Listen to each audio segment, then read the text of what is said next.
And we're live, Tim. All right. Hey, Grant, how you doing tonight? Not too bad. How? Yeah, yeah, I see a change of background for you. that is true. I am actually here at. Oh, I need to mute something. And the technical problems continue. Yes, because I am actually here at Meepleville. There you I am. go. I wonder if people know exactly where I am in Meepleville. It's probably not that hard to figure out. I do, but that's. Yes, I. I'm over here in the corner. So when you walk through the Meeple into the main play area, it's like if you walk directly straight ahead into that very corner where we kind of like hidden the kids' games, and behind me are the classic games and new to the library. But yes, because we have been open since May 1st doing curbside pickup. So Yep. that's a fantastic thing. And that's been going well. It has actually. I mean, people are very supportive. Thank you. First of all, thank you to everybody who has stopped by, said hi, like through the car. We go out in the parking lot and we'll talk to you 10 feet away from the window or whatever it is, drop your games off in the back seat and say hi. But it's been really nice to see some people again, and thank you for your support and just to kind of breathe life into Meepleville again, right? To get it going. Oh, absolutely. I see a couple people chatting with us here. We got Wyatt joined us again. Roman's over there on YouTube. What's up, Roman? Yes, hi Roman, how you doing? Yep, see him over there, and yep, the people. Jay, oh, thank you, Jay. Look, he's watching us again. Yes, the beard. I know. It's all gray too. Look at that white. I probably should shave too. We got Chad, Tia's here, Wyatt. Thank you so much, everybody, for coming and joining us. And it's just so good to get going again, little by little. Right, baby steps. That's what it is. Absolutely. So it's good. What else you been doing? Again, not too much on my end. Uh, Practicing the safe distancing quarantine, staying at home, not really doing much else. I've popped down to the shop just to help you out on a couple of different days, just on my own time kind of thing. But other than Yes, that, thank you I'm for really that. I just appreciate that. Yeah. staying in, not doing a whole lot else, getting caught up in some different movies. Yeah, I know. Just Pretty doing a whole lot. pretty unexciting time at the moment. But yeah, but my friend Jay, like he's with us again. He said I called him after the show last week because I told you he's like one of my oldest, dearest friends. I've known him Hmm. for well over 40 years, and him and his wife they were high school sweethearts actually. That doesn't I happen know. too often, Not right? really.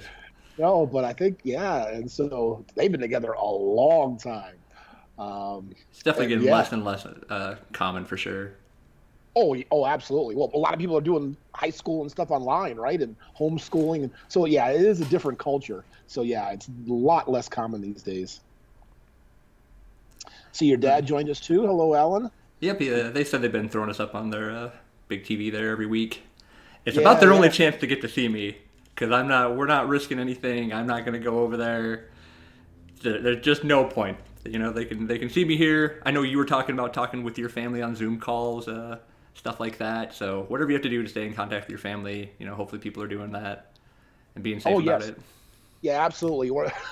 My grandmother, what is she, 93, I think? She just had a birthday this past April, and she was fighting technology, but we're in the process of getting her hooked up with the portal. So the only problem with that is you have to use that through Facebook and WhatsApp Messenger. So we have to, get her an account and do all that kind of stuff. Sure, But sure, yeah, sure. pretty soon to be able to talk to her. But you're right, right? You don't want to visit the most at-risk demographic. Yeah, no, not not right now. Yeah, no, absolutely. So that Roman actually, that's Jacob over there on YouTube. So see, wrote his name right down. Let me see. What did he ask? If the lockdown ends this month, does the store, I think he wanted to say open? Probably not, because again, it's going to be Yeah, steps. yeah. If anybody watched Sisolak's big talk about it, it's going to be multiple phases, slow phases. There's no dates for those type of phases, so we're going to stay following what they recommend type thing. We're not jumping the gun, doing anything that we're not supposed to be doing.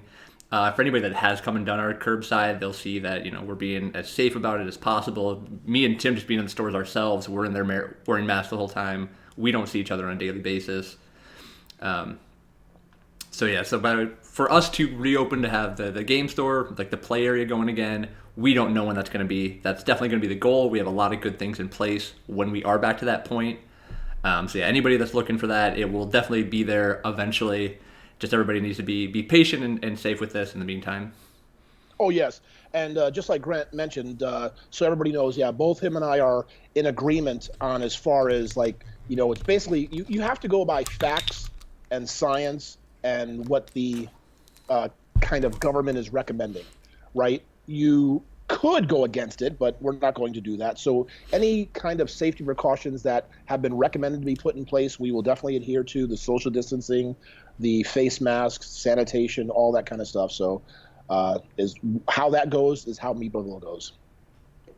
So I think that's one of our big things to talk about. What's going on, Tim? Let's throw it on over to that. Give us 1 second here to transition over.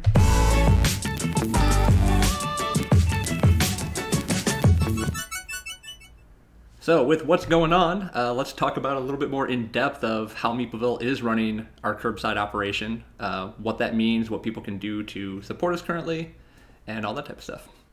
Absolutely. So May 1st, we were able to open up curbside business. And the good thing about Meepleville is, those of you who have been here before, is we are literally 15 feet from the curb. So it's really, really easy. We have the process with contactless payment set up. So all you need to do, if you want to order a game, and Grant, he's been doing a fantastic job putting up the inventory online. So if you go on Facebook, you can see the current inventory. And please forgive us if they're not quite updated. That's why it's best to call during the times we are here, so we can actually get up, go see and check what's on the shelves to make sure it's here. But once you do that, all you do is you send an email to sales@meepleville.com. We immediately will send you an invoice. You pay the invoice online. Then we put the game in a bag for you. You come out here. We go out the door, drop it in your back seat, your trunk or whatever, and there it is. Contactless payment, contactless delivery, easy as can be. There you go. And me and Tim, we're throwing on different gloves as we're interacting with these games, even as we're picking them up off the shelves, putting them in the bags, walking them to you. The entire process is done under protective as much as possible. So exactly, we just want to make sure everybody's safe. And again, that's why I was saying we'll be talking to you through the back window or back door or the trunk or whatever, as much as we can, just to say hi. But thank you again so much for supporting us, coming by, buying games. And as you saw today, we are still getting inventory. I have a shipment that's being delivered to my house tomorrow. That is hopefully that'll come in. The big shipment from Thames and Cosmos with the crew and all that other kind of stuff. Got some Isle of Cats today. We have some other stuff that's been delayed, but we are getting new stock in all the time. I'm putting up videos regularly on Facebook that you can watch to see what we're getting in. So it's kind of retail business as normal, per se. As long as somebody knows what they're looking for. As far as when Tim mentions the inventory being there, if you go straight to our Facebook page, right below our big heading where it says curbside pickup, there is now a Shop Now button. When you click that Shop Now button, it will take you to a Google Doc spreadsheet that has our entire inventory. It'll have the name of the games, the MSRP price, and our current stock level. And I do mention that is the MSRP price, like we had talked about before. Per the map policies, we're trying to give as much of a discount as we can on a lot of our games. So for the most part, it's probably around 20%. There's going to be some that we just can't advertise per the map policy, but if it's over $20 and we can give a discount on it, we definitely are, just so everybody's aware. Yes. And as you guys see, since we are doing curb pickup and I am here at Meepleville, I just had somebody drive up. So I'm going to be running in and out to go ahead and make some deliveries, all right? So Grant, I will continue to talk about some of the other stuff that people can do. Yep. Potentially in the future, we might schedule this stream, if we're going to continue to do it, either at a later time or on a weekend day. I know this week for the curbside pickup, we did run Monday through Saturday, noon to 6 is what we told people. Starting next week, we're probably going to drop those days back. I think what we put down next week, we are going to do Tuesday, Thursday, and Saturday. We'll probably still do the same full hours at this moment, the noon to 6, but even the hours themselves might get limited to a degree as well. Obviously, if somebody wants a game, they're going to be able to contact us and tell us when they can come pick stuff up. So we will try to accommodate you. If we aren't posting hours that we're open for when you want to, or you have the availability to come pick something up, just let us know. Either me or Tim will try to work that out as best as possible. It's not that hard, but at the same time, we both realize there's just not that many orders. Like, as nice as it is that people have been supporting us, it's not going to be the super consistent multiple orders every single day kind of thing, at least not for the meantime. So starting next week, hours, days will be a little bit different, and we will be sure to post that information on Facebook. I'm just talking about the change in days and hours for next week, Tim. Yes, you told them Tuesday, Thursday, Saturday, correct? Yep. And we're still going to do the same noon to 6 on all 3 of those days, will be the plan?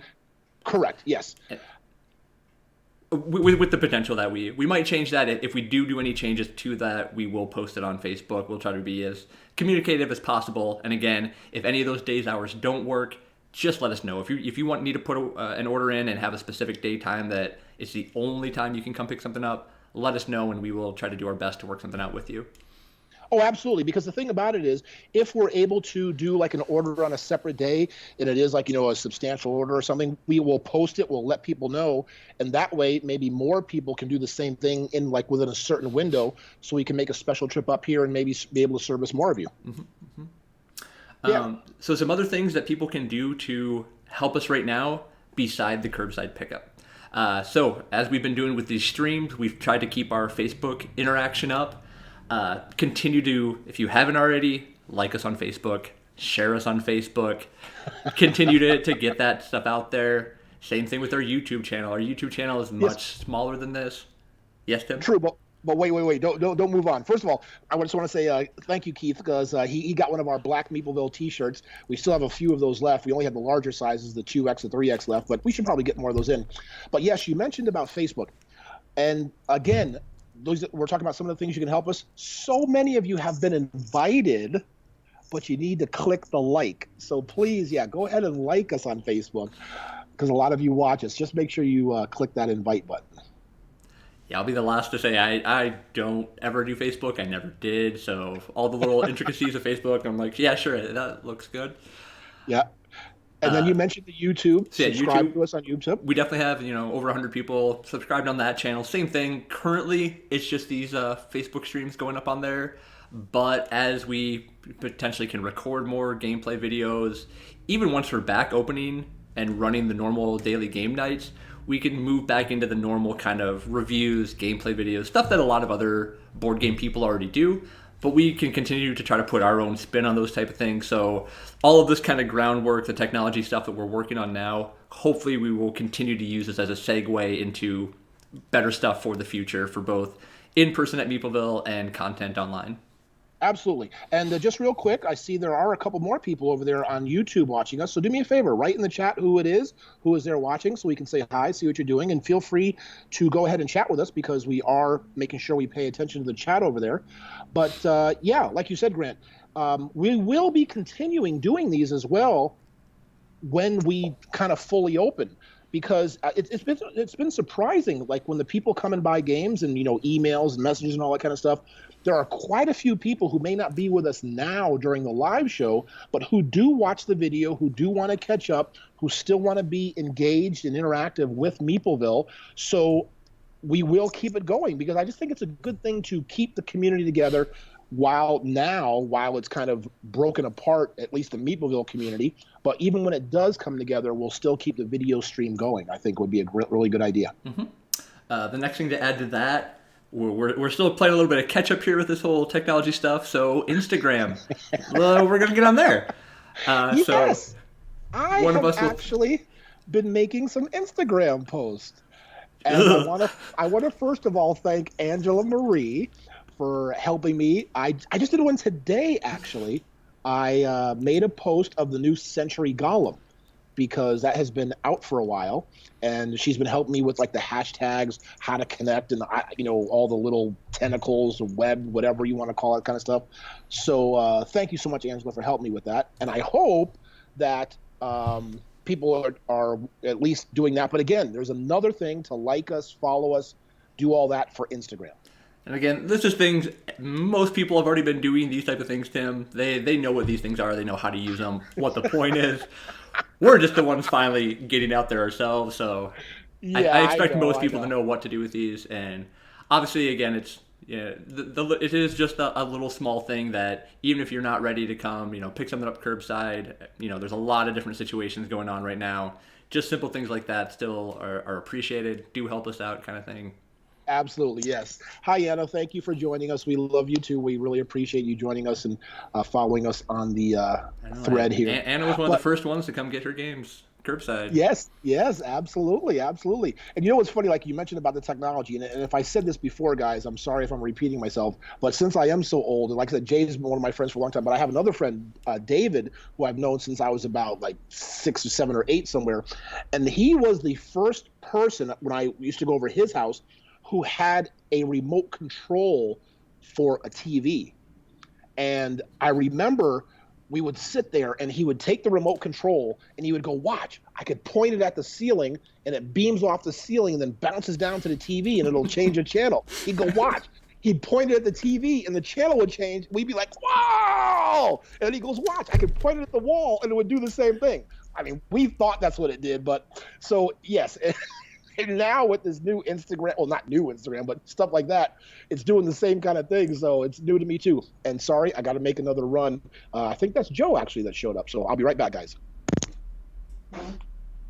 Holy crap, he's old. He just went off on a remote control story. Jeez. All right, what's some other stuff that we're doing? There's a bunch of different online websites. We had posted some for Yellow and some other things. Anytime you do buy a game online, feel free to try to throw the Meepleville name out there. A ton of the publishers and all of that stuff are donating a portion of the sales back to retailers since they know retailers haven't been open. I know R&R Games has sent us some money from people buying on there. Somebody bought like Fog of Love, which is they don't really go through anybody else, but we got a portion of their sales. They contacted us on Facebook.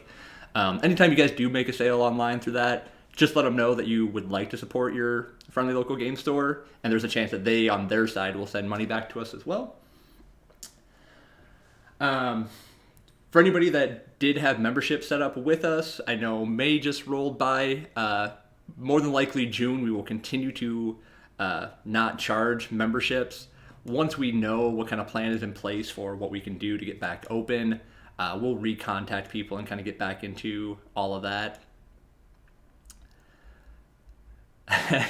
Anthony says he may be old, but this man booked it. Yep, yeah. Tim does his thing. Anything else that we have going on? We had talked about some other long-term plans for Meepleville. There's a lot of good stuff. I know Tim had mentioned some good news last week that he couldn't really touch on. When he gets back, I'll see if he's ready to talk about any of that. But just know that it does look very good that we should be able to get back open and doing the same board game cafe side of things when it's appropriate. When this had first happened, Tim was very, very pessimistic about the future of Meepleville there for a while. All of this kind of hit people really hard.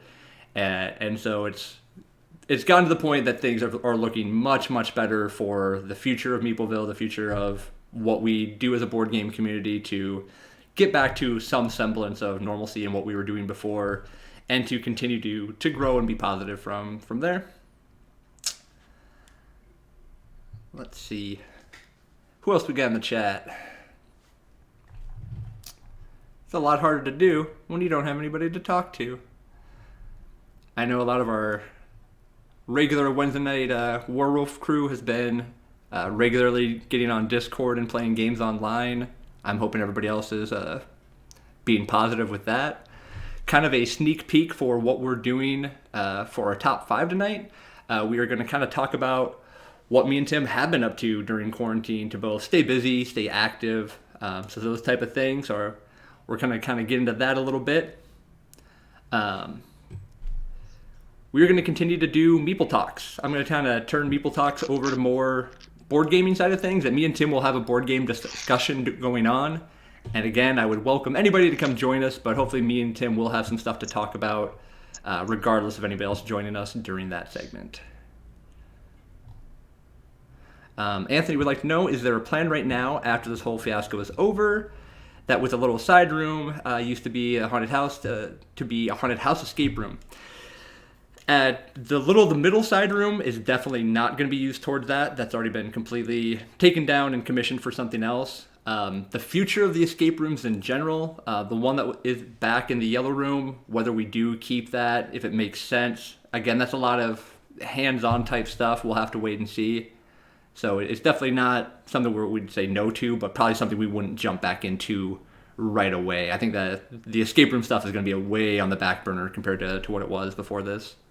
No, absolutely, absolutely. As a matter of fact, I just sent a message to Emily and Abraham today. I saw that she commented on something, yeah. Correct, yeah. So, yeah, probably not, because the way things are going, we're going to have to, go with minimal staff and everything, just a rebuild. So, yeah, like Grant said, if we do, it'll be a while. Yeah. All right, I kind of went over the rest of our what's going on stuff, Tim. Do you want to jump into our deeper look segment here? Sure, absolutely.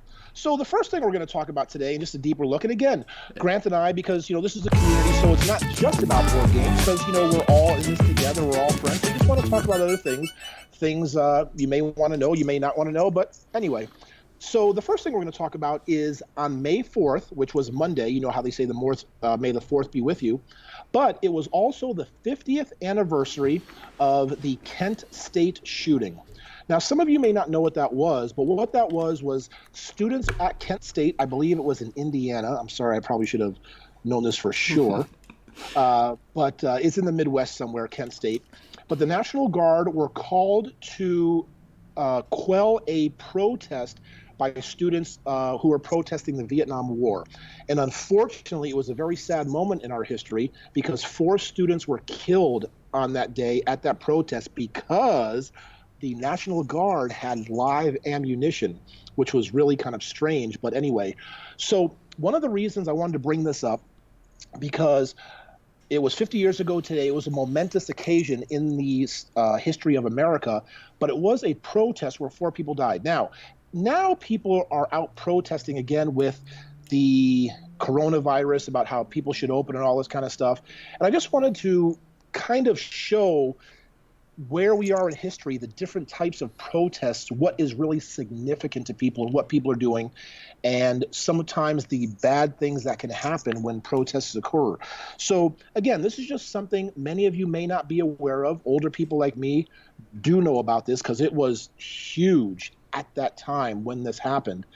But go ahead and check it out. Learn a little about history and what happened on the anniversary of Kent State 50 years ago this past May 4th. And I am throwing the link to the website that I have up here. There is a whole big article on it. So that is the link I just linked over there in chat. I know I had watched a documentary on this a while back, and I didn't fully remember the details when you had brought this up. But yeah, definitely worth looking into, knowing the history. Very important. Yes, absolutely. The next thing up here, I'm sure a lot of you know, let's hit on some actual board game news. Frosthaven, fully funded, and they broke all sorts of records. They are now the #1 most funded board game per Kickstarter. They made a whopping $12.9 million with this Kickstarter. Wow, his name is slipping my mind. Who makes Isaac Childress. Childress. I was thinking of Isaac Childress. Just think about it for a second there. Childress has to just be so happy with himself that this took off and got as popular as it did. So yeah, Gloomhaven was already incredibly successful, incredibly fun, got a lot of new people into a different type of gameplay, and so to see a really good follow-up come out of that, I think he's going to put the same time, effort, care into making this follow-up. It's just not a cash grab type sequel. This is absolutely going to be worth the money. And I think the really funny part about this 12.9 million number is a couple of weeks ago I had talked about how there is a $1 pledge level. I pledged this at $1, not knowing what the current state was going to be, not knowing where my money was going to be. And so they had this $1 pledge level that will give you access to the pledge manager, so you could still buy the game later on after the Kickstarter was closed. So they hit that 12.9 million, even with people like me only throwing $1 at it. There was still plenty of people that knew they wanted this, went full on in right away. Yes.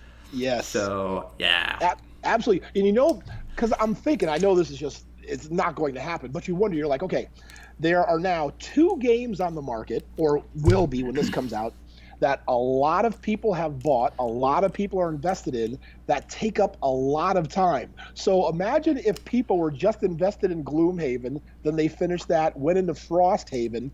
It would be like Years 2 worth of years time, yeah. where they didn't buy any other games. Well, to that end, they are very expensive games. These are probably one of the best value in board gaming. Just speaking of like replayability, what you get for your money. That yeah, people see that $140 price tag on Gloomhaven and be like, "Oh, that's a lot of money." I'm like, "Yeah, well, it's a lot of game. There's not another game in any retail store that you can buy and pay that much money for and get the same amount of content play out of it and have it still be fun and different the entire time through." Oh, absolutely. Because I backed this too. So I didn't do the broken token insert part because I've got literally probably a dozen broken token inserts sitting at home that haven't been put together. So I'm not going to get another one I'm not going to put together. I just did the one below that to get everything without the insert. And what was it, 150, 100, I don't know, 240, whatever it was. But you're absolutely right, Grant. It's so much play in that. So there's a value there. And then, so not only was it the number one board game, this is also the number 3 highest anything on Kickstarter. I think number 1 is still that like a cooler or a watch or something. Okay. But just to show you what the board game marketing community looks like, there's so many board games on Kickstarter nowadays. But just this shows you what the success of our hobby can really turn into and be, like how many people have a passion for this type of stuff. Listen, not only that, I mean, I think I'm correct. I could be wrong, so please don't quote me. But I do believe that board games, actually tabletop games, are the number 1 source of income on Kickstarter. Is that not correct? I know what number you're talking about. There's a percentage. It makes up a very large percentage of total Kickstarters.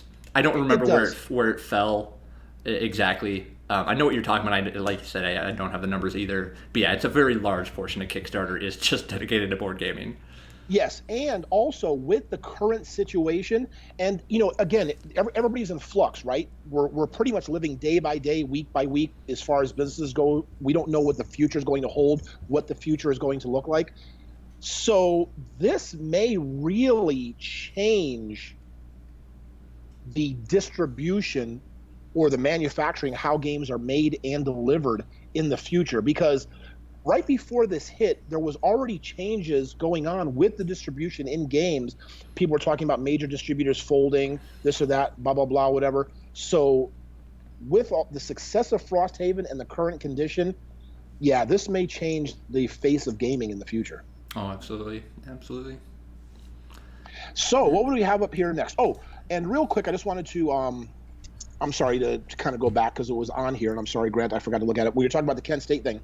There was a lyrics, Crosby, Stills, Nash & Young, who are an old folk type group. Neil Young wrote a song about the Kent State protest.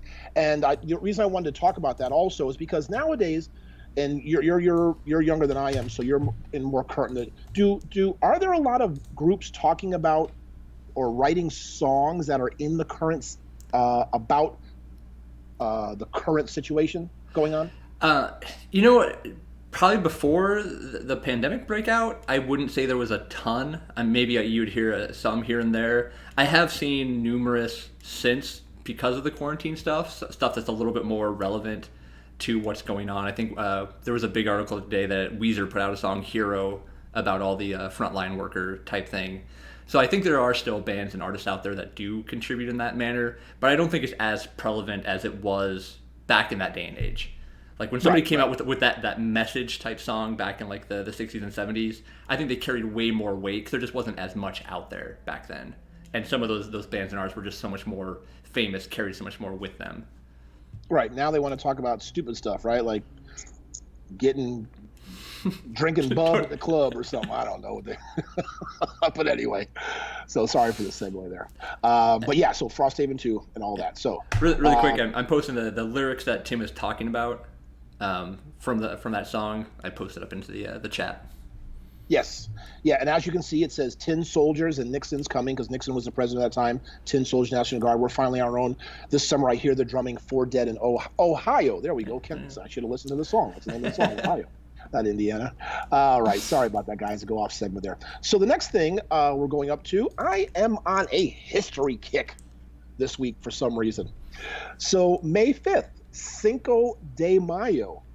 I don't know if a lot of people are aware that the celebration is sort of fake. There is actual history to the date in Mexico.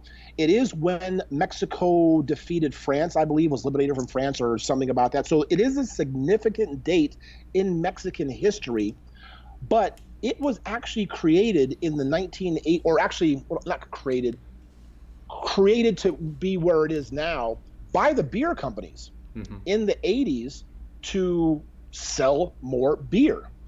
And according to these articles, I believe it is true, it is number 2 only behind the Super Bowl in consumption of beer. It's a great holiday, people love it, but it's not really the celebration of Mexican independence. I don't know if I saw this in relationship to this, but I swear I just saw an article that Mexico is having a huge beer shortage, but they're staying up on the production of Corona to send to the U.S. like they weren't slacking on that. Like, if you're in Mexico, you'd have a hard time getting it, but as long as they're still sending the stuff up here, so backwards. Yeah, because I don't think it actually hurt the brand, right? Because people might be thinking, oh, that might suck to have the same name as the stupid virus. No. But have you seen all those memes and posts about people like just searching for it, like, and it happens to pop up like, oh yeah, there's a beer like that. Nobody's gonna think there's a beer named Corona and think, oh, that's gonna be bad for me. People know what Corona is, and so yeah, just that it happens to have that crossover. Right, but how many posts did people make where they're like, I've got Corona? And their friends are like, oh, really? And they're sitting there holding up beer. So, yeah, they played that out. But anyway, I just wanted to, because we had the May the 4th and we had the May the 5th, and today's the 6th. So I just wanted to throw a little bit of history at you. It's always good to learn something, isn't it? Yeah, absolutely. So going back to, Tim mentioned this earlier, May the 4th, unofficial Star Wars Day. I've always been a huge Star Wars fan. I know it's really polarizing for some of the really hardcore fans, what they get versus what they want. But on May the 4th for Star Wars Day, there was a new announcement that, and I'm going to butcher his name because I'm so bad with names, Taika Waititi, who is a fabulous director, he's done a ton of really good movies recently, is going to do a new Star Wars movie. Tim, have you seen any of his other movies? Things like Thor Ragnarok or Jojo Rabbit? No. Didn't think so. Basically, Thor Ragnarok in the Marvel Universe, one of the best movies out of the whole, like, Avengers Endgame. There's 20 or 30 different films in that whole universe thing. One of the best ones was Thor Ragnarok, which was him taking over. He definitely has more of a, like, comedic tint to his movies. Jojo Rabbit was a movie last year that he did, which is a dark comedy that was nominated for Best Picture. It didn't win Best Picture at the Oscars, but it was nominated for it. I think it won Best Adapted Screenplay. And it's literally about a kid in Germany during World War II, and his imaginary friend is Hitler, who the director plays a version of Hitler. And yeah, it's, again, a dark comedy. I watched it, and it was amazing. I did not know what to expect going into it, but it was one of those movies that had like 3 or 4 just hilarious comedy moments, and then some moments that were just like so incredibly emotional where you're just like, oh crap, that's wow, I'm gonna start crying now. Like, just so a movie from this guy I'm super pumped about. Can't say enough good things about him. Go check out either of his other 2. He has more stuff that he's done than just those 2, but both of those movies are fantastic movies. Okay, but let me ask you something, because you did mention that he is doing a new Star Wars movie. Is he doing it with the full blessing of George Lucas? Lucas hasn't had control over Star Wars in forever. So he sold all of his rights to everything to Disney. So Lucas hasn't had a hand. He can't say anything. Like, that's the entire new trilogy, 7, 8, and 9, that just came out, which culminated with Rise of the Skywalker this year. Lucas does not have a hand. He can't say anything about it anymore. Whether he cares or not, Yeah, he sold his stuff forever ago. I think I might have been aware that Yeah. yes, that Disney bought it, right? Correct. Yeah, Disney is in full control now. So whoever it is there, and again, it was kind of a mess. Even as a fan, like this last movie that kind of was supposed to tie up a 9-movie long trilogy that started with the original Star Wars, it was a little hit and miss. It wasn't a very good movie. It was an entertaining movie, but it wasn't amazing. But yeah, so Lucas hasn't had a hand in it, and that's honestly for the best for the most part, because there was a lot of decisions he even made with the prequels, which were terrible movies. I won't even get into it. So no, doesn't have his blessing, and we don't need it. Yeah, he might, and Jacob's right, he might still have like executive producer rights or something. I don't know, but he definitely doesn't have like, he can't veto stuff. He can't say like, this doesn't stick to what I want. Oh, I see. Okay. This Taika Waititi, he did one of The Mandalorian. The Mandalorian show on Disney Plus, fantastic Star Wars show. It has nothing to do with Jedis, no lightsabers for the most part. That's where all the Baby Yoda stuff comes from. I'm sure you've seen Baby Yoda somewhere, Tim. Mm-hmm. He directed one of those episodes. That's another very good TV show for anybody that had Disney Plus. Okay. Oh, very good. And one really quick thing, I'm going to switch it to another thing. Over on YouTube, really quick. And he's not even here. Is it still going? George Watsky, one of my favorite rappers, is trying to break the record for longest freestyle rap. The counter up top here said he's been live for 7 hours and 36 minutes. He was sitting here. I don't know if he's still actively doing it. I see it going, but he's raising money to donate towards a charity type thing for COVID relief and all that. I just thought it was cool that it popped up on YouTube today. Oh, okay. Yeah, and folks, I just want to go ahead and mention something real quick. So Grant's been doing a fantastic job. As you see, he puts up, like, he's got the Watsky thing up there right now, and he put up the director and the Kent State and all that kind of stuff, and doing a fantastic job, because that's what we're trying to do is, I shouldn't say we, Grant is trying to, make this a really, really great show. He's doing a fantastic job. But I just wanted to mention, so last week when we were talking about, like, our favorite things, and one of my favorite movies was To Sir with Love, and he put up the clip to show you the movie. We had the show ended, and about 40 minutes later, I got because I have the account. I had what do you call it? A cease and desist or an infringement, copyright infringement letter. Oh, really? From the movie company, or however it's, because they have these algorithms or whatever with YouTube, because you can't use copyrighted material, but that, we were using it against their permission. So, you didn't even tell me that, Tim. Like, that's how badly we suck at this, guys. Yeah, I try to throw up YouTube stuff, and they're like, no, take it down. We're like, oh, sorry. Because the reason I did, because it's one of those kind of things, I kind of ignored it, because it's not like we're doing it to profit off of or anything like that. But I was just so surprised at let me see if I can actually find that and I can read it to you folks. I'm sorry, Grant. I thought I had sent that. Maybe I didn't hit send or something. But I'll look at that and I'll bring that up next week. But yeah, I was just the thing that shocked me is how quick they were.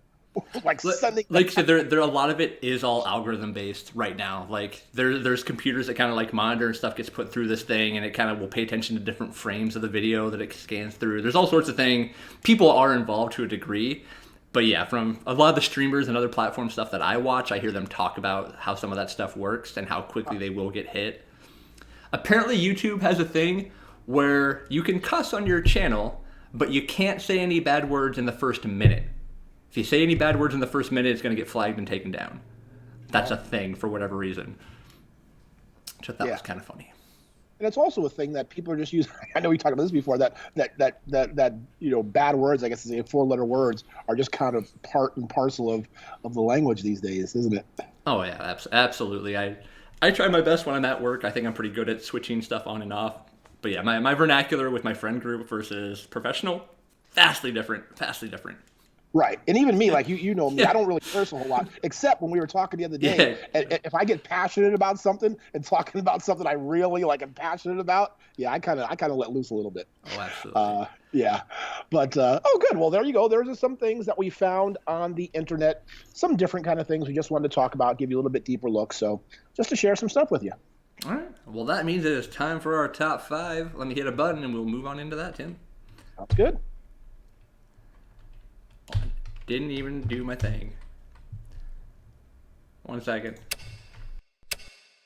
No,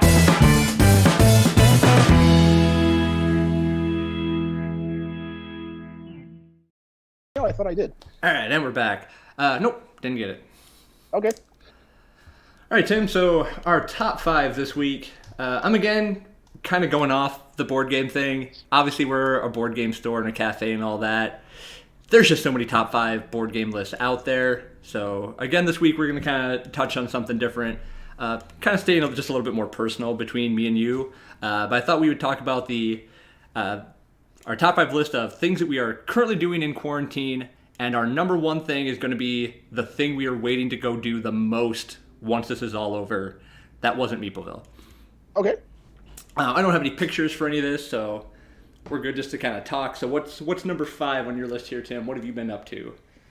So this is actually real surprising to me, and I'll tell you why it's surprising. My number 5 on my list is been walking around every night, walking around the neighborhood with my wife every night. We've been taking a walk around our neighborhood. Now, I absolutely love our neighborhood. That's the reason we moved there when we first moved to Vegas, was because it's a closed community. It's not gated, so you don't have a gate to get in, but there's no through streets. I don't know what to call it. It's like a neighborhood that's just closed off, right? So yeah, there's only like 1 or 2 road entrances to it, and there's otherwise stuff in the neighborhood, right? Correct, and it's just houses. The only reason you're in there is because you live there. But all the houses are old. It was built between about 68 and 71, single-story ranches. There's a couple of double stories, but it's got grass. It's got these big mature trees. So it just really reminds me of back east, and it's just been really, really nice. I've been loving our walks every night, saying hi to our neighbors, and it's been really nice. So that's one of the things I've really been enjoying doing during this lockdown. And I've been telling that to anybody that I can. People do still need to go outside, get your exercise in any way that's safe, that's possible. So yeah, just going on those nightly walks, great to do. I haven't done the walking thing in a while. I'll mention some other exercise stuff that I have been doing here later on. But yeah, good to see that you're out doing something. Yep, absolutely. Number 5 on my list. This is something I'm not doing nearly enough of, and that's keeping my house clean. I'm so bad at cleaning. Like when I'm at work, I get paid to clean. I have to clean Meepleville every single night. Tim yells at us all the time for not cleaning enough, and that's fair. We need to keep that place looking nice. At home, not so much. So literally, I think about every 3 weeks I've cleaned my room. So we've been under lockdown for 6.5, 7 weeks now. I've done cleaning twice. Today, I took trash bags out of, this is just my personal bedroom, so the master bedroom, my bathroom. 6 trash bags out of my room today. I'm not lying about this. And it's not like dirty trash. It's a lot of just like plastic bottles, soda cans, right. Monster drinks, just stuff like that. Because I'm just like, it's just going to sit here. I don't have any place to be. So yeah, cleaning, need to do more of. Finally got around to it today. That's funny because I had been actually the opposite, because my wife and I both work a lot. I'm just always doing stuff here. Even though you may not see me, I'm just working on something here. She works, 3 jobs. She's just a nut. She's the hardest working person I know. So we don't spend a whole lot of time at home. So now that I was home, I was cleaning all the time. So let me see. Number 4, I've been doing some renovations, Grant. Like I said, my wife and I aren't home a whole lot. We haven't been home a whole lot. We both work a lot. So getting some little renos done. It's going good. Actually, next week, I am getting new countertops finally. And we're getting new appliances, too. So we're doing a little renovation in our kitchen. Yeah, you'd kind of been talking to me. You've been planning or had been working on some of this for quite a while now. I'd mentioned that I've helped my parents do the exact same thing. They basically did a full renovation on their housing. I've helped them do their flooring, helped my dad we put in new cupboards with a brand new granite countertop in their kitchen after we tore down a giant wall. So I've done a lot of the same things that you're currently doing, and I know how much work it can be to do some of those things yourself, or even just having people help you with. But anybody that watches those shows like Property Brothers or any of the other HGTV type shows, it's fantastic to take something and turn it into exactly what you want. It's such a nice feeling. Like when you're done with it and you're like, yeah, this is how I wanted it to be, and you're going to be so happy with it. Yes, absolutely. No, we're really looking forward to it. So almost there, getting there, so almost done. Looks like Paul's joining us over on YouTube. Hey, Paul. I know he came. Right. What did Paul finally come in and pick up? I saw that he grabbed something the other day. They got hats Oh, that's right. and something else. I forgot what it was. Yeah, it was good to see them and Teresa. Like I said, those are some of the people I was talking to through the back door, like dropping stuff off. Say, hey guys, how you doing? Well, thanks for joining us, Paul. So number 4 on my list is just YouTube. How I just showed Watsky on there. It's kind of surprising to me. I think it's just the day and age with content. I would have figured that I would be watching a lot more TV and movies, and I really haven't been. Like, I've watched a handful here and there, but I really haven't binge watched any TV shows. Not as much as I had been before this. So, like, kind of just stuck here, and I won't get into the full reasons of why I kind of go down YouTube rabbit holes, but I'll sit here and end up watching YouTube while I'm doing other things for just 6, 7, 8 hours. I'm at my computer a lot while I'm home. So, are you really? Yeah, there's a couple of different channels that they've been around for so long doing, like, again, weekly or multiple videos a week for the past 4 or 5 years. So there's so much content from some people on there that I've really been digging back through that type of content as opposed to like TV and movie stuff lately. Oh, okay. Also, Yeah. Yinch. Yes, Yinch. Yeah, one of the GIF series, those abstract. That's one of the abstract games. Yeah, I've played some of them. I don't remember which one that one is, so I don't know if I played that one specifically. Is that the black and white one? I think they all are. I don't know. Yeah. No, there's one that has like multiple colors to it. Oh, yeah, there may be, right. There's one that has like rings that go around the other rings. I don't know. Yeah. I may or may not have played that one. They're all very similar-ish.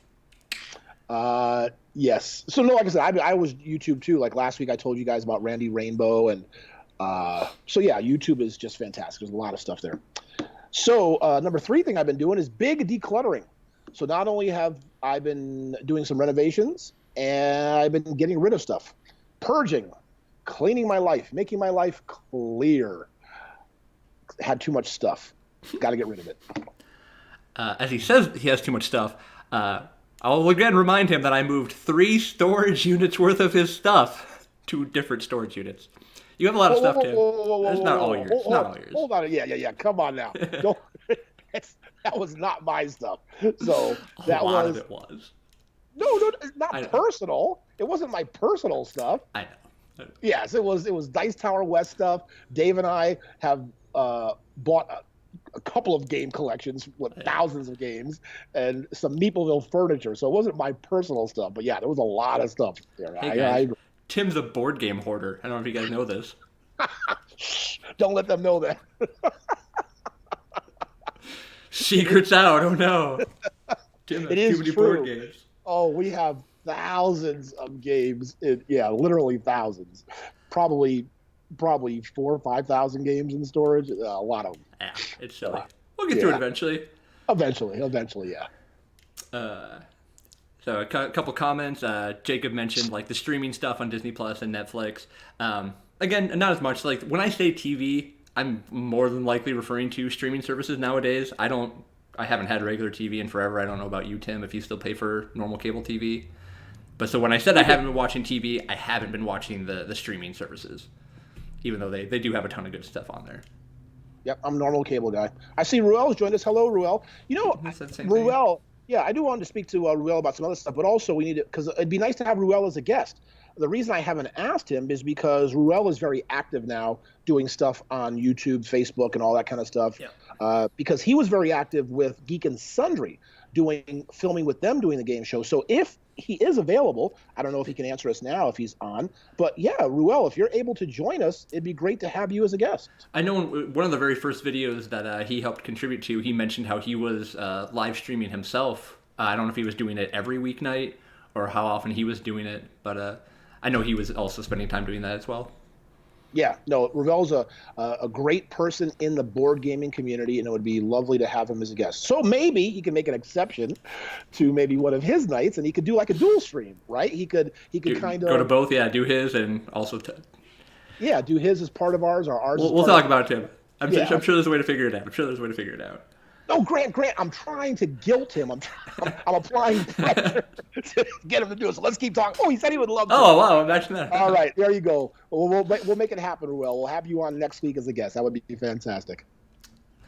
So moving on with our list here. So my number 3 on here, you had just mentioned walking around. I have actively gotten back into working out. I bought thankfully enough, a full home gym a number of years ago. So I have in my garage, there's literally my car on one side, and the other side my roommates can't park in because I have a whole massive, I have a big full power rack, so a bunch of like weightlifting type stuff. Oh, nice. So me and one of my other roommates here, we've really gone back into it super hard. I've always been this super skinny guy that most people know. I'm never going to put on a ton of weight, but just not even just for body image, but just for the overall health of it. I can definitely tell I'm getting old. I'm probably a lot older than a lot of people know. So just trying to stay active, staying healthy, even at my age. So to continue on, it's at any point in your life is something you should be paying attention to doing. And so thankfully during this whole quarantine stuff, I know a lot of people used to go out to gyms, pay for gym memberships, and they haven't been able to go. That's something I've seen in the news that a lot of these places are trying to reopen, and that's just such a hard business because everything's such physical and I have to touch everything. And I'm like, oh, it's bad. So thankfully I have my own and been trying to stay very active with it. Well, very good, Grant. That is really, really good for you. I wish I were more active. I really need to try to be more active, and I will make a concerted effort to be more active, but congratulations. That's really good that you are staying healthy. And I hope a lot of you out there too, because listen, all of us with this thing, this was new to every single person in the world. This was the first time new thing. I would say a lot of us became slugs, right? Sat home, stuffed our faces, watched TV, sat on the couch. They even have that commercial. Who was it for? Wendy's or something? A couch Patriot or something. I don't know if you've seen that commercial. I haven't. Yeah. But anyway, so it's good. Stay active, stay healthy, get out. Like I said, I've been walking around, so I've been doing a little bit more. Absolutely. Do whatever you can. It does not matter the level of engagement that you're doing there. Whatever you are comfortable doing, whatever makes you happy and feels a little bit better about yourself, do anything to continue doing that. Good point. Yes. Even if it's a little something, do a little something. Very good. Very good point. Number 2 on my list is Zoom. I have started a weekly thing with my cousins and my sister. She's included in that because it's the first cousins. There are 12 of us, grandchildren, the 12 first cousins. So I've been trying to get them, not all of them, of course, have joined us, but a good portion of them have.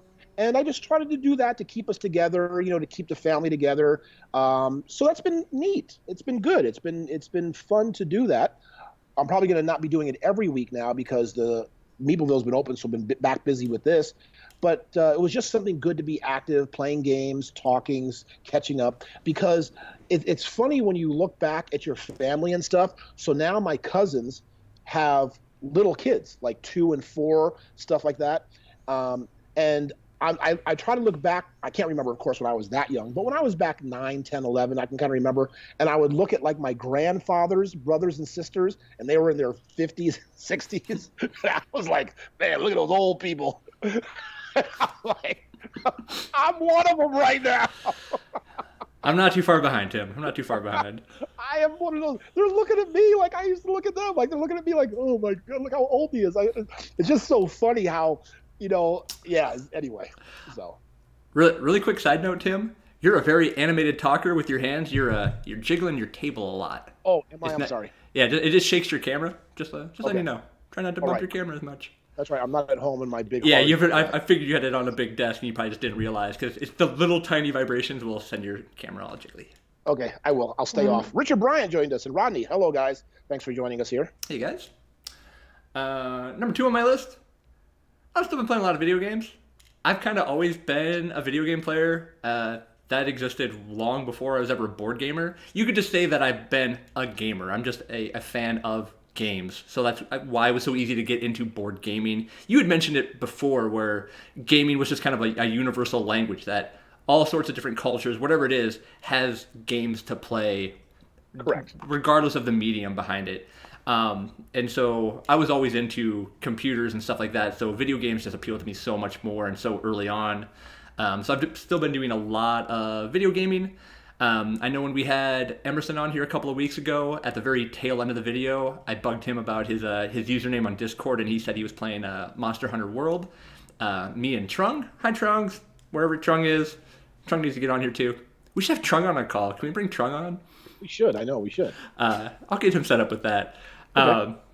But me and Trung have been playing that. I did actually jump in, played a little bit with Emerson. He is way better than me, and I was so sad about it. I'm like, I Why were knew you Emerson sad was about that? Emerson was gonna have. Okay, so here's the thing. Like, clearly, when it comes to like board games, I'm gonna give Emerson the edge. He just knows more. Like, I just expect him to be better with it.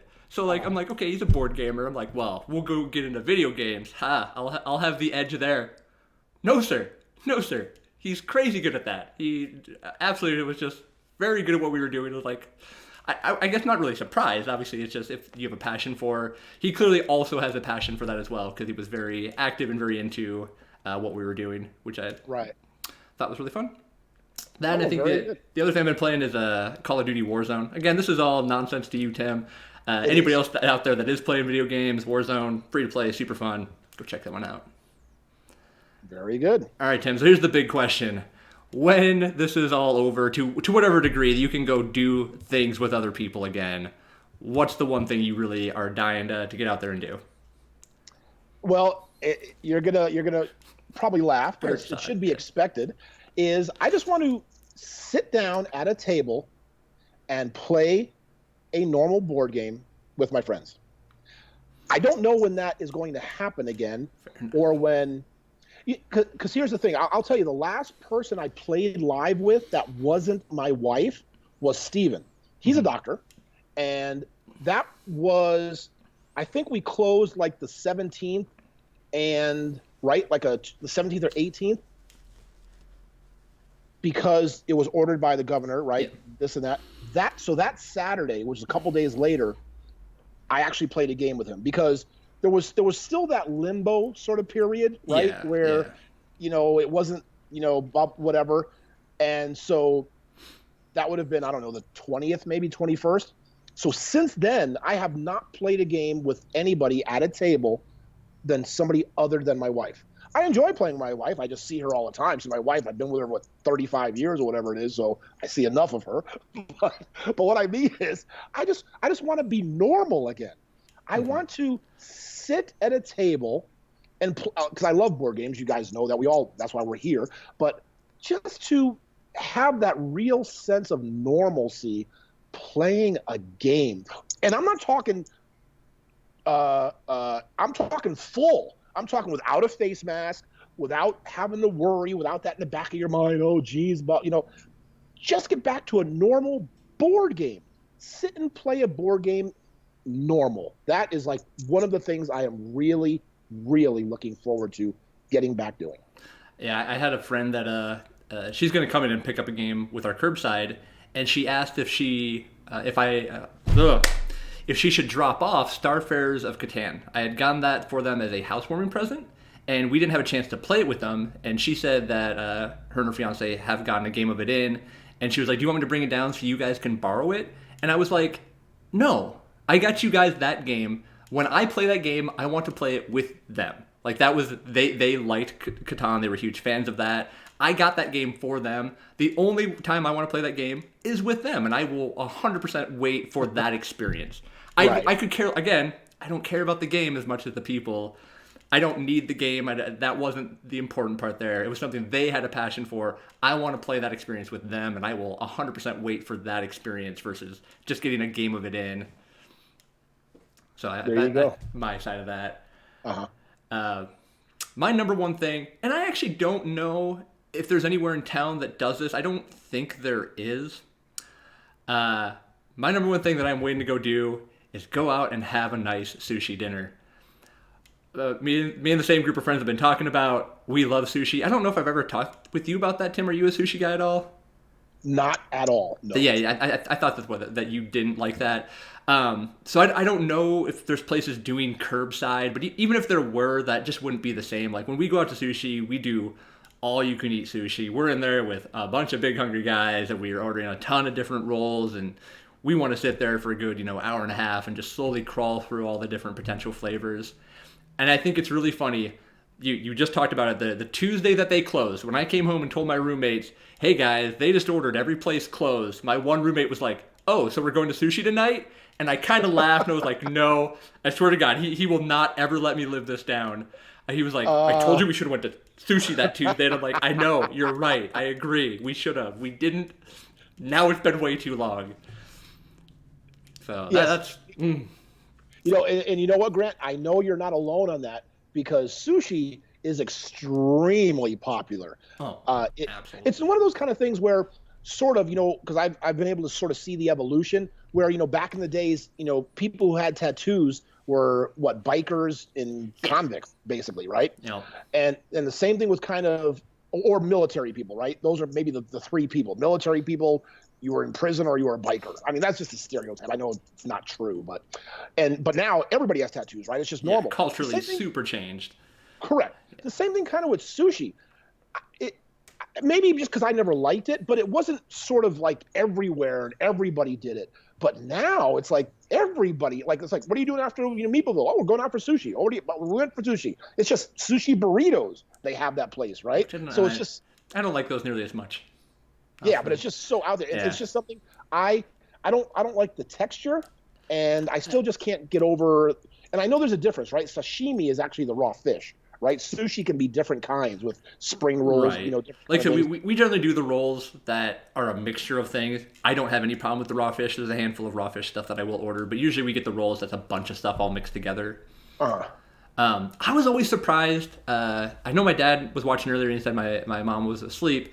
My mother will literally eat anything. The entire time growing up, she's always 100% would eat anything. I tried to take them out for sushi, and they said the same thing that you did, that like the texture issue, and she just wasn't a fan. And I was so surprised because they love fish. We grew up fishing and all that, so they don't have a problem with like seafood. My dad loves like crab and stuff, but actual sushi, they both just despised. And I figured that from my dad, but my mom, I really was expecting to like it, and surprised that she didn't. Right. And I see Paul over there. He mentioned that he misses coming in on Saturdays and playing with his friends as well. And Paul was one of those people, both Paul and Teresa, because they're a couple, so they're always together. But that was like their thing, right? They had the every Saturday they would be here kind of, if we opened at 12, they'd be here by 12:15 or whatever, and they would spend the whole day here. But again, that was part of their life, something they loved as well, to get in here and play games with their friends and do their normal life. And again, I don't know if it's necessarily like, even with you, with the sushi or me with the board games, I think the underlying thing to all of that is normalcy, right? We're all just just wanting just to get back to just normal life. Because this is just a mess. This whole thing is just a mess. Chris and Wendy, they were in there usually on Fridays for their Friday date night. Yeah. With Chad and Carmen and who else? A lot of people did that. Yeah, there were a lot of just regulars who just had their things, right? And hello, Chris. Say hi to Wendy. I know you guys are here too. Yeah. So that's we everybody's really, really longing. But again, folks, this is just me. I'm never going to supersede my desire or wanting for normalcy to go outside of the bonds of safety. As much as we don't like it and whatever, I'm going to make sure I stay safe, right? And that's kind of why I wanted to talk about that, like, that we have these desires. They're not going to change. They will come back again. Maybe they will look slightly different, but they will be there. Stay safe. Be patient. This sucks for everybody kind of thing, but we as a community, we as humans, everything, we will get through this. It will be whatever the new normal happens to be, will come at some point, and we will all get back to out there doing the things we enjoy doing and moving on with all this at some point. Oh, absolutely. Life is not going to be like this forever. It will get back to normal. And just continue staying safe and doing that too. So there's a couple of look at the things that we've missed. And the same thing with you guys. Put it in the comments. Let us know. We've been commenting on some of you, what you've missed, what you've been doing while you're locked in, and what you really look forward to while you get back to being a little bit of normal. All right, guys, we're going to move back into Meeple Talks. I'm going to kind of change up this format just a little bit. So me and Tim kind of have a topic that we're going to actively talk about here during Meeple Talks. I, again, will welcome anybody to come join and chat with us that has anything to add to that. We haven't had a ton of people that have been able to or wanting to jump on there, and we understand that. So we're going to kind of move on to our own talking points. But if there is anybody that would like to join us, just kind of do a shout out, join the Discord, and we'll go from there. So, but wait, before we go over, I just want to let people know this is actually board game related. yes. Meeple Talks will be board game stuff. We are moving on to actual board game discussion. strayed all over the place, during the whole show. But this is going to be about board games. We're going to talk about some board games. Yes.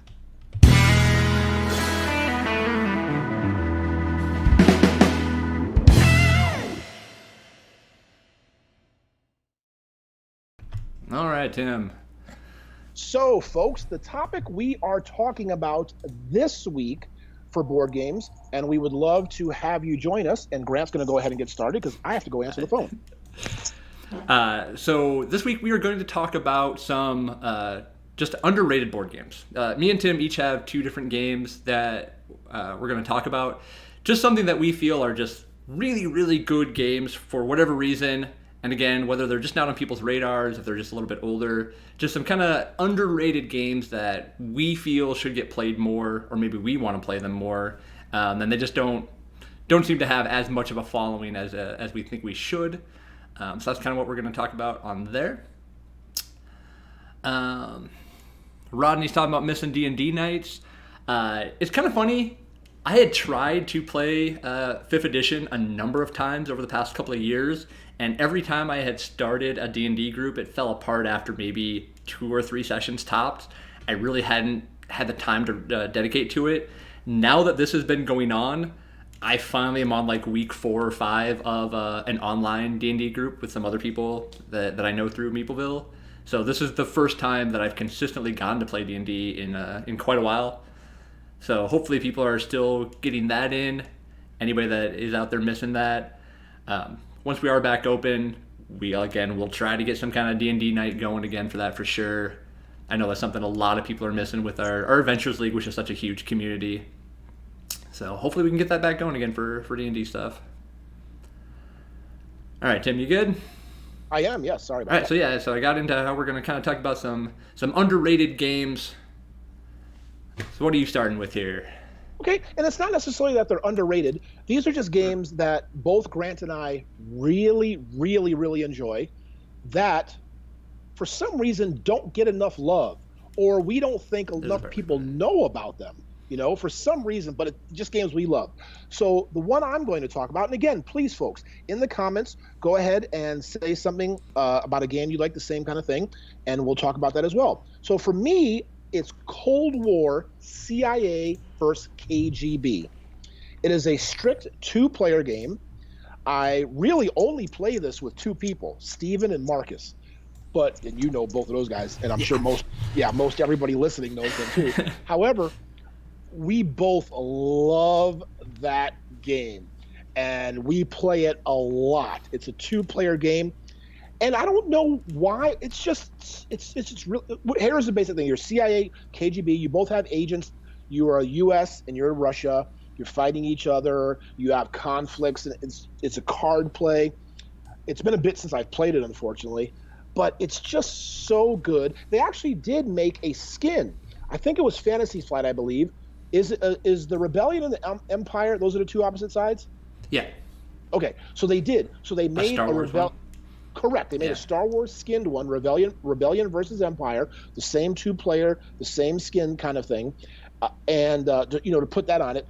It had a couple of little changes which were good. It's just that I'm not a Star Wars guy, so it just didn't hit that sweet spot or do anything for me. But it's the same game, just I think it's good because I would probably not play a CIA-based game. I just have no interest in that theme. Like it just has never appealed to me. But if you can give me the same game with the Star Wars, that I'd have a much easier time trying that out. So I think that's nice that they do have that. And speaking about that's a good thing. Sort of a little. While we talk about this, it is that little card game, Chris. Yes, it is. And Paul, you don't know it? Wow, I need to teach you and Teresa because I think you guys would like that game. But that is a good point, Grant, about putting an IP on a game, because just like you said, that is a game. If you can probably see it on the shelf here forever, CIA vs Cold War, you just walk right by it. But all of a sudden, Empire vs Rebellion, you'd pull it off the shelf and look at it because that appeals to you, has something to you. So that's a good way to bring people into different kind of genres, different type of games by slapping some kind of IP on it, right? Yep. But so Paul, Chris, all you guys, I will show you that game if you want. It's lovely. It's just, and again, it may not be for you because it's sort of I want to sort of not really a text heavy like innovation game, but there is a lot of text, and there's no pieces, no board. It's card play with text. So it may not be for you. You may not like it. I don't know. I just love it. I wish more people loved it because I would like to play it more with people. Just looking at the BGG page for it, I see it talks about that there's some push your luck in there as well. I know that's always a mechanic that I enjoy, especially in card games. It is, but it's one of those kind of games where the push your luck is very strategic, because if you push your luck, say, and you fail, you lose one of your assets. And when I say assets, I mean one of your people, your group. I think it's 5 or 7. I forgot the number, 5, 6, or 7. But if you push your luck and you fail, you'll lose one of your agents. There we go. You lose one of your people. So yeah, it's just so good. So if you ever have a chance to check it out, please. And again, once we get back open, I'll play with you. There you go. Mine is probably quite a bit better known, I would say, and that is going to be Innis. Innis is a dudes on a map game that you don't play like a dudes on a map game. It's probably my easiest way. Like, if you go into it with that mindset, if you play it like a typical dudes on your map fighting type thing, you're probably not going to have a great time with it, because it just has some different concepts and some different strategy going on with it. There's multiple different victory conditions. There's different paths to victory, and they're not all about fighting. There's some really good card drafting. When you compare this to a game that has, like we've mentioned, like Twilight Struggle, where a gamer that knows every single card in those decks is going to have such a huge advantage. The core actions in Innis is a 16 card deck. Everybody's going to know what those same 16 actions are pretty quickly. There is a separate deck of cards that is a big random Munchkin-esque deck of cards with a bunch of different abilities, but nobody's going to know or be... You can't plan around that deck. Nobody can, even the best players, because it's just a big random deck. So that's not as important as the core action cards are. So it just has some really good card drafting, area control mechanics, multiple different victory conditions. I've talked to a couple of different people about it. I think Chris and Wendy might have been one that they said they had played it and just didn't enjoy it. I know this doesn't click with a lot of people, but if you have the right group and the right players, I just think it's a different dudes on a map type game that people could enjoy if they're willing to put the time into it. Yeah, to be honest with you, hello, Valerie. Just want to say hi. She just dropped in. I have yet to play in this, so I am not familiar with it at all. I know the reason that at first it got a lot of press, or one of the things that helped with the push on it, because apparently the guy who did the art for the box was a famous album design artist. Oh, it's kind of funny. On screen right now, I have the second printing cover. There was some talks that a lot of people didn't like the first cover, and that they threw this one out. I do greatly prefer the second cover, and it makes me really sad because I have the original. I bought this right away when it came out. So yeah, I didn't know that was somebody famous that had done the original artwork. It definitely is a different. Yeah. It's not a style that I see a lot, so I could see how some people didn't like it. It's kind of similar to the picture that I have up right now. Right, and that's funny too, because again, it's funny when you talk about pretty much any subject, right? But you can always go off on tangents and stuff. But how art can greatly affect a game or the 100%.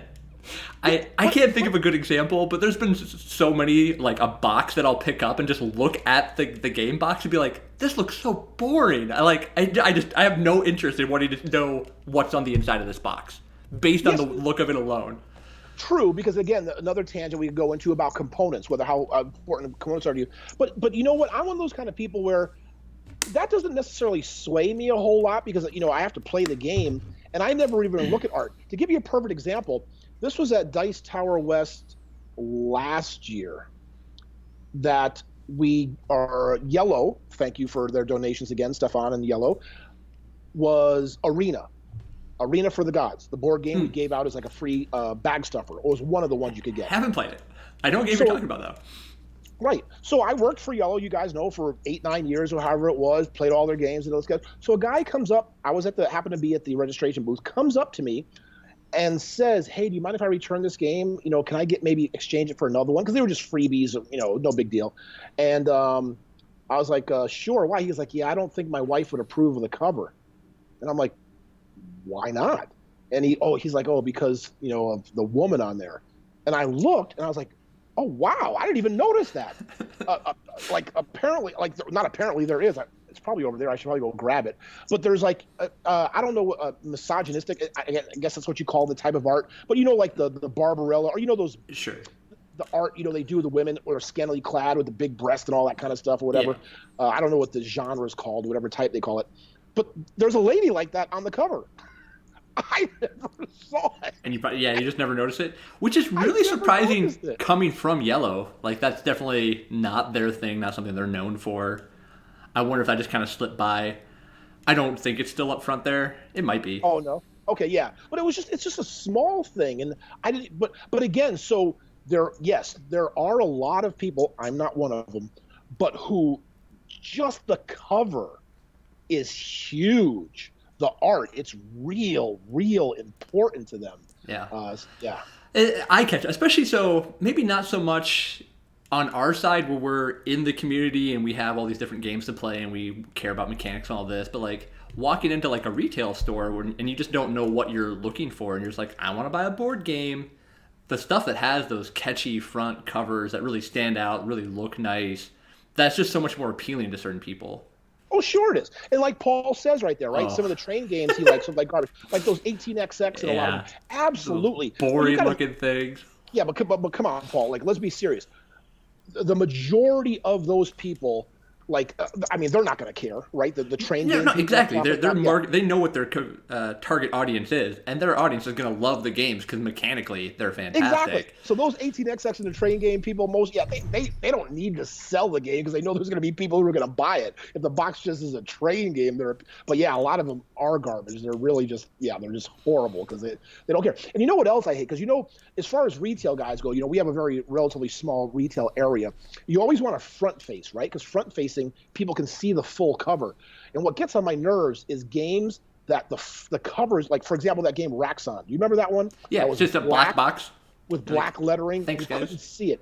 And then the other one that got on my nerves was Time Stories, because it's all white with that just little case on that you don't know what that is. Like, I don't know why they make covers where you can't see it from like 5-10 feet away and be like, wow, look at that. You know what I mean? I mean, I'm sure there's certain style choices and things like that go into it for like the theme that they're trying to hit and portray. And again, something that appeals to you might not appeal to somebody else, kind of thing. But... No, that's true. Now, I don't know if TJ, he wrote Moss Spine. I don't know if that's a game. Let me look that up on board game. It's definitely not. Oh, what is it? No, I don't know. I don't think he was referring to that. Oh, okay. Maybe he can fill us in. Maybe it is something like that, but I don't think so. TJ likes to make some weird comments from what I've noticed from hanging out with TJ lately. Oh, yeah? He's been one of those guys pretty active on our Discord over here. Honestly, TJ makes some of the best references that nobody else gets. I appreciate them, TJ. I'm sad that not enough other people do. But I don't know that one. If that's a reference to something, then I sure don't get it. Okay. But, yeah. So, yeah, does anybody else have any other games? There's another game, I will tell you. Now, I don't think this one is as obscure as Cold War versus CIA, but another one that I really think should get more play that I love, and I don't get to the table too often, is Condottiere. That is another game that I wish got played more. We have it here. They have what, 3 or 4 versions of it out? They have a new edition printing. I think Billy said he had picked it up, and they actually has 2 different sets of cards that kind of change some of the card abilities around in that one. Yep. But no, I agree. I show that off to people every once in a while. Because it's just one of those older games. It doesn't really look like anything on the shelf. If you looked at the cover, you'd be like, eh. But yeah, super fun card game. Again, I love card games. That one is fantastic. And that's one, again, I wish more people played because I really, really love, and that would be another one that's just that I think is a little bit under the radar, just not played enough. And it's funny, and I always mention anytime anybody talks about that game, there's the Witcher books and video game and now Netflix series, The Witcher. In the Witcher video games, there's a game called Gwent. Gwent is the card game, and there's like a standalone Gwent version. Condottiere is 100% the grandfather of Gwent. It's so similar. It's definitely not the exact same game, but very, very similar in the mechanics and the gameplay and what you're doing with some stuff. And I'd already liked Gwent. I think I had played Gwent before you had showed me Condottiere, and I was like, as soon as you showed this to me, I'm like, oh, I'm playing this thing for my video game. And Right. so yeah, it was really easy for me to get into and understand. Yeah, and Paul says he has the old first edition. Yeah. I have one of the older ones too. I'm not quite sure which edition. I have the one with the long, thin The cards. long, yeah, the really tall, skinny cards is I think the first edition because they made the No, new.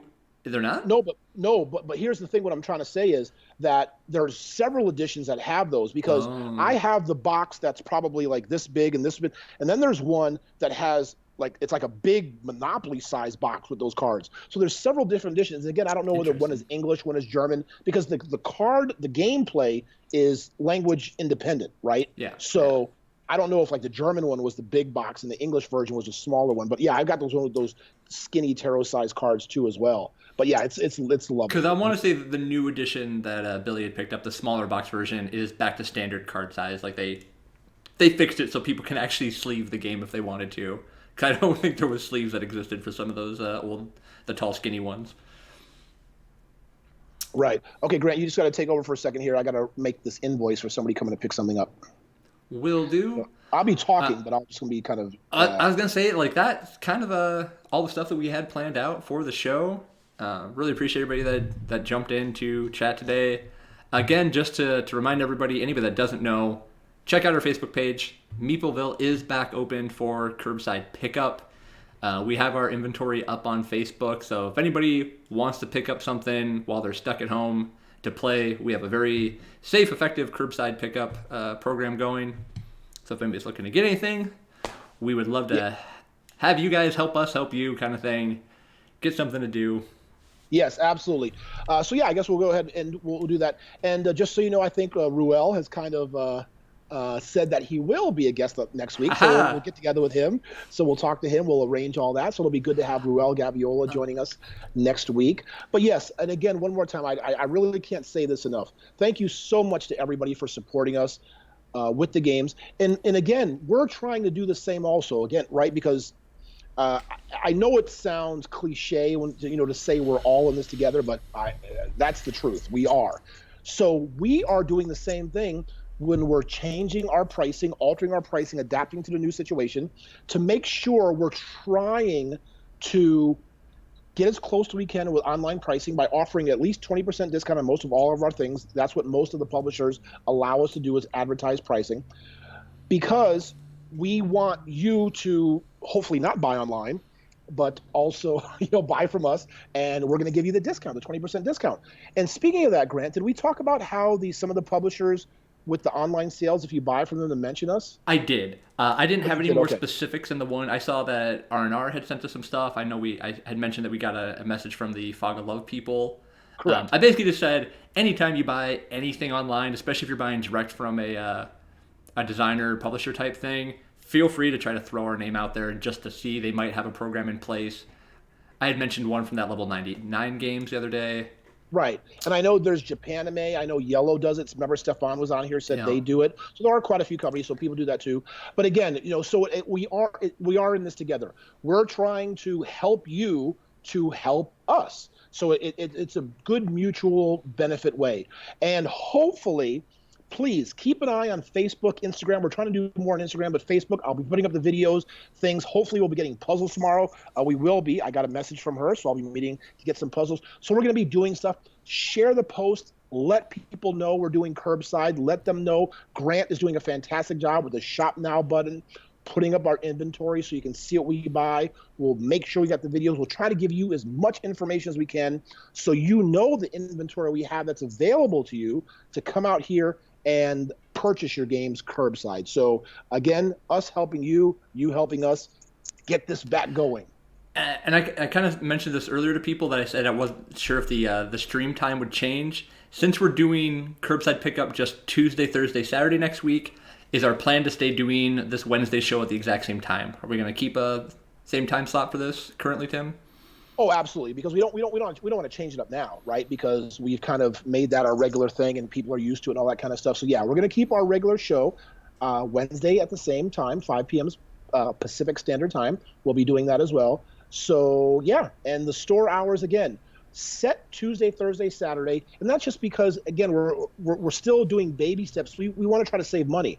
We want to try to save time and effort. Instead of spending so much time and effort, spending money out here to get games, to get that down and try to maximize revenue with time too. Okay, and maybe as things open up, if people can allow to come in, limited space, time with mask and all that kind of stuff, we can maybe open more days and all that kind of stuff too. So please keep an eye on that. I will be updating our Google, Facebook, Yelp pages, all that kind of stuff too, to reflect our proper hours too. And again, I apologize for being behind.